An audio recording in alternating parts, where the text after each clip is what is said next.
Telangana Maoist రహిత రాష్ట్రంగా మారబోతోందా? ఇప్పటికే వందలాది మంది లొంగిపోగా మిగిలి ఉన్న మావోయిస్టులు కూడా త్వరలోనే సరెండర్ అయ్యేందుకు సిద్ధమవుతున్నారా? మిగిలిన మావోయిస్టులు రేపో మాపో లొంగిపోవడం ఖాయమా? ఇంతకీ ఇంకా అడవుల్లో ఉన్న మావోయిస్టులు ఎంతమంది? వారు లొంగిపోయేందుకు తెలంగాణ పోలీసులు ఎలాంటి యాక్షన్ ప్లాన్ అమలు చేయబోతున్నారు?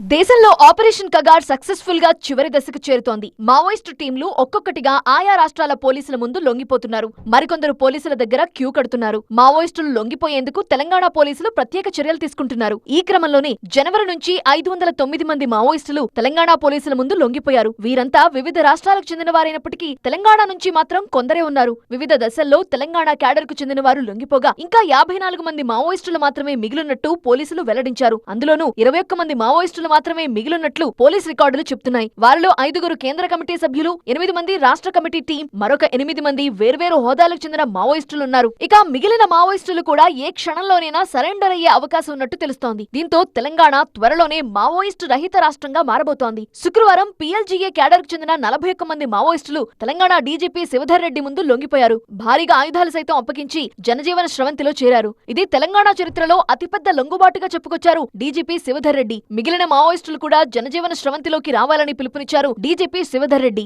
తెలంగాణ ప్రభుత్వం తరపు నుంచి, తెలంగాణ పోలీస్ తరపు నుంచి మరొకసారి ఓపెన్ ఆఫర్ ఇస్తున్నాము. వాళ్ళు ఎంత ఫాస్ట్ గా వీలైతే అంత ఫాస్ట్ గా బయటకు రావచ్చు.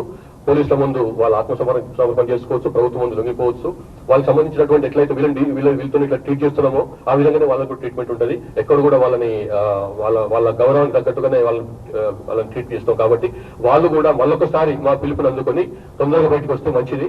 మిగిలిన వారు కూడా లొంగిపోతే మావోయిస్టు రహిత రెండవ రాష్ట్రంగా తెలంగాణ రికార్డులకెక్కనుంది. ఇప్పటికే మధ్యప్రదేశ్ మావోయిస్టు రహిత రాష్ట్రంగా ప్రకటించుకుంది. ఆపరేషన్ కగార్ లక్ష్యం కంటే ముందే మధ్యప్రదేశ్ సీఎం మోహన్ యాదవ్ ప్రకటన చేశారు. దీంతో మధ్యప్రదేశ్ బాటలోనే తెలంగాణ రాష్ట్రం పయనిస్తోంది. దీనికి అనుగుణంగానే మిగిలిన మావోయిస్టులు లొంగిపోయేందుకు ప్రయత్నాలు ముమ్మరం చేశారు. రేపు మాపో పోలీసుల ముందు లొంగిపోయేందుకు క్యూ కట్టడం ఖాయంగా కనిపిస్తోంది. మొత్తంగా ఆపరేషన్ కగార్ మావోయిస్టుల్లో వణుకు పుట్టిస్తోంది. ఫలితంగా మెజార్టీ మావోయిస్టులు అడవులను వీడి వివిధ రాష్ట్రాల్లోని పోలీసుల ముందు లొంగిపోగా రాష్ట్రాల వారీగా దేశమంతా మావోయిస్టు ఫ్రీగా మారబోతోంది.